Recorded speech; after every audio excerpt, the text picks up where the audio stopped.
Imposer le christianisme en brûlant des églises, ça vous paraît absurde et pourtant c'est exactement ce qui s'est produit en Éthiopie au début du XVIIe siècle. Pour comprendre, il faut revenir quelques décennies en arrière. Au XVIe siècle, l'Empire éthiopien sort d'une guerre dévastatrice contre le sultan d'Adal. Les deux parties avaient demandé le soutien des étrangers. Durant ce conflit, les Portugais sont venus soutenir les Éthiopiens avec des soldats et des armes à feu. Une fois la guerre terminée, le Portugal voit une opportunité rapprocher l'Éthiopie de l'Église catholique de Rome. C'est comme ça que des missionnaires jésuites arrivent dans le pays.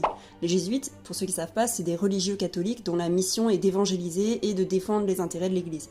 Mais il y a un problème, l'Éthiopie est déjà chrétienne depuis plus de 1000 ans, et son Église, l'Église orthodoxe éthiopienne, possède ses propres traditions, et ne reconnaît pas l'autorité du pape. Pendant plusieurs décennies, les jésuites tentent de convaincre les élites éthiopiennes. Leur plus grand succès arrive avec l'empereur Susénios Ier. En 1622, il annonce sa conversion au catholicisme et reconnaît l'autorité du pape. Sauf que cette décision-là, elle va marquer une explosion dans le pays.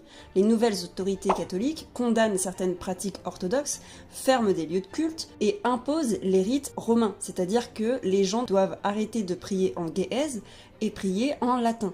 Des églises orthodoxes sont complètement détruites et incendiées, tandis que les prêtres et les fidèles éthiopiens qui refusent la conversion sont persécutés. Résultat, des révoltes éclatent partout dans l'Empire. Des milliers de personnes meurent dans des affrontements entre partisans du catholicisme et défenseurs de l'orthodoxie. Face au chaos, le fils de Susénios, Fasilides, prend une décision radicale, il rétablit officiellement l'orthodoxie, il expulse les missionnaires jésuites et coupe presque totalement les relations entre l'Europe catholique et l'Éthiopie orthodoxe. Cette crise religieuse-là, elle a profondément marqué l'histoire éthiopienne. Et encore aujourd'hui, elle est citée comme l'un des exemples les plus frappants d'imposer une religion à un peuple qui la pratiquait déjà depuis plus d'un millénaire. Donc là, finalement, la question, c'est plus tant la religion, c'est plus la colonisation. Pourquoi est-ce que tu veux imposer ta vision